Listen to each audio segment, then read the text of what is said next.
안녕하세요. WMH 채널입니다.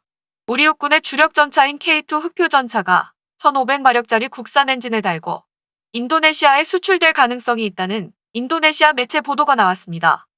우선 기사의 전문을 살펴보겠습니다. 느리지만 확실하게 한국은 이제 여러 나라에서 수요가 많은 인류 무기 생산국으로 부상했습니다.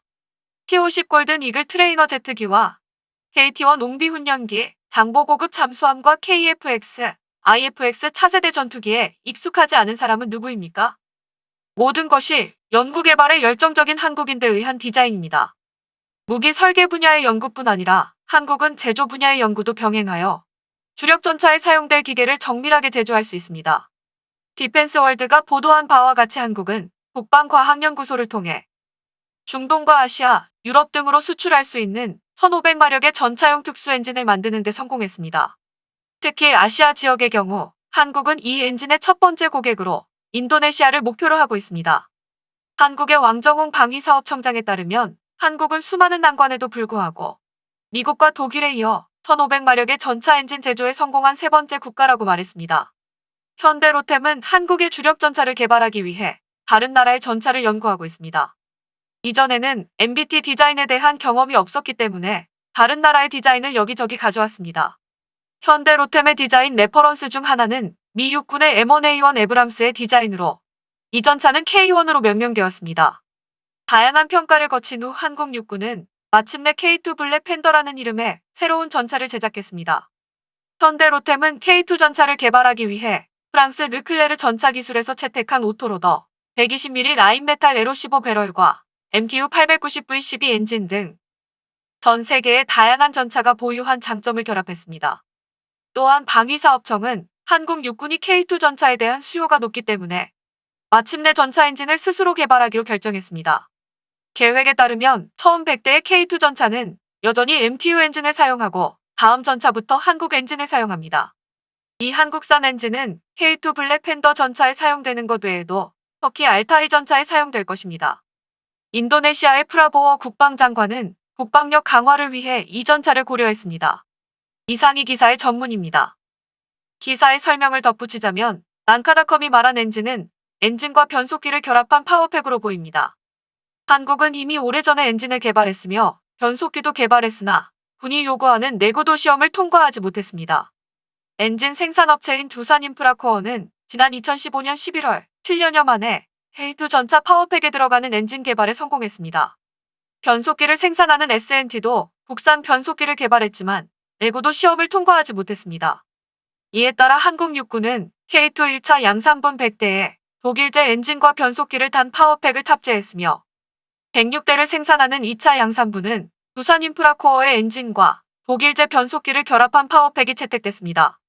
방위사업청은 최근 국산 변속기 국방 규격 개정을 통과시켰으며 S&T의 변속기도 전투용 적합 판정을 받았습니다. 나칸닷컴은 K2 전차용 1500마력 국산 파워팩은 독일, 미국에 이어 세계에서 세 번째로 개발에 성공한 것이라는 왕정홍 방위사업청장의 말도 인용해 전했습니다. 왕정홍 방위청장은 지난달 13일 국방부 차관과 공동으로 주관하고 각국 참모차장과 해병대 부사령관, ADD 소장과 KIDA 원장, 기술품질원 원장 등이 참가한 제6차 방위사업협의회를 개최했습니다. 당시 방사청은 배포한 보도자료에서 K2 전차용 1500마력 국산 파워팩은 2005년부터 2014년까지 1000억 원이 넘는 개발 비용을 들여 독일, 미국에 이어 세계에서 세 번째로 개발에 성공한 것이라면서 국산 파워팩을 개발해놓고도 적용하지 못한 것은 국산 변속기가 320시간 내구도 시험 중 237시간에 멈춰 검사를 통과하지 못했기 때문이라고 설명했습니다. 또한 왕정홍 방위청장은 국산 변속기는 전차의 핵심 구성품으로 국산 변속기가 K2 전차에 적용되면 안정적인 군 운영 유지는 물론 관련 생산 유발과 고용 창출, 향후 수출이 기대된다고 말했습니다. 인도네시아는 2012년부터 2017년까지 100여 대의 레오파드2 전차를 도입하여 운용 중에 있습니다. 인도네시아가 레오파드2 도입대 일부에서는 험한 도로와 정글 지형이 많은 인도네시아에 무거운 레오파드2가 필요한지 궁금해했습니다. 하지만 얼마 지나지 않아 인도네시아는 터키제 카플란 중형 전차의 인도네시아 버전인 하리마우를 도입했습니다. 큰맘 먹고 도입한 레오파드2가 늪과 정글, 소규모 섬으로 이뤄진 인도네시아 지형에서 힘을 못 쓰자 중형 전차 개발 계획을 열어 도입된 차량입니다. 섬나라로 구성되어 해상과 항공전력에 열을 올리고 있는 인도네시아가 갑자기 K2 전차를 구입한다는 것은 레오파드2 도입 실패를 반복하는 일일 수 있습니다. 또한 기사 어디에서도 K2 전차의 도입 필요성을 설명한 내용은 없습니다. K2 전차 도입 필요성을 추측해보자면 남아안은 중국과 옆나라인 호주가 최신 전차 개발과 도입을 하고 있어 이를 견제하기 위해서 주력 전차가 필요할 수도 있습니다.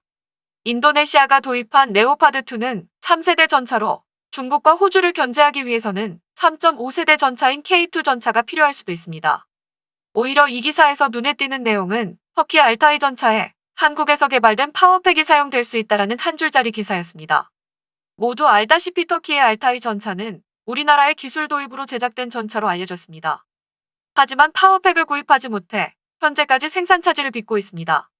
최근에는 우크라이나 엔진을 도입한다는 소문도 돌았으며 그 소문의 진실은 외신 기사였습니다. 올해 5월 11일에 보도된 군사 전문 매체인 아미 리코니션의 내용을 살펴보면 터키 방위산업수석실장 이스메일 데미르는 최근 알타이 전차가 직면한 엔진 문제가 이제 해결되려고 한다고 밝혔습니다. 알타이 엔진과 관련하여 외국에서 진행한 일이 좋은 지점에 도달했다. 협정이 체결되었다. 필요한 작업은 일정한 절차를 따르겠지만 우리는 비이후의 시 엔진을 위한 C 플랜을 가지고 있다고 할 수 있다. 물론 이 전차의 최종 목표는 자체 엔진을 만드는 것이다. 아시다시피 지금 연구가 진행 중이고 여러 가지 출력 등급에서 엔진들이 서서히 나오고 있다고 했습니다. 여러 가지 정황을 보면 우크라이나가 유력한 것도 사실이지만 이 기사 내용에는 우크라이나와 계약을 맺었다는 내용은 없습니다. 터키는 2010년 이후부터 알타이 엔진 개발에 관한 신빙성 없는 발표를 해왔기 때문에 이번 기사도 신빙성이 있어 보이지는 않습니다. 덧붙이자면 인도네시아 매체의 기사대로 우리나라가 개발한 파워팩을 터키에 수출할지도 미지수입니다. 터키의 알타이 전차는 현재 사우디와 카타르 등에서 우리나라의 잠재적인 전차 수출 경쟁국입니다. 이런 경쟁국의 파워팩을 수출하여 우리나라의 수출을 잠식하는 어리석은 일은 하지 않을 것으로 보입니다. 또한 군이 요구하는 내구도 시험을 통과하여 국산 파워팩이 장착이 된다면 K2 전차의 가격을 다운시킬 수 있어 경쟁력은 더욱 높아질 것입니다. 그러면 알타이 전차와의 경쟁에서도 우위를 점할 수 있어 이들 나라의 K2 전차의 수출 가능성은 높아집니다. 인도네시아 언론이 보도한 대로 인도네시아가 진정으로 주력 전차를 원한다면 국산 파워팩을 장착한 K2 전차는 인도네시아의 강력한 도입 후보 전차 중에 하나가 될 것입니다. 이상 마치겠습니다. 시청해주셔서 고맙습니다. WMH 채널이었습니다.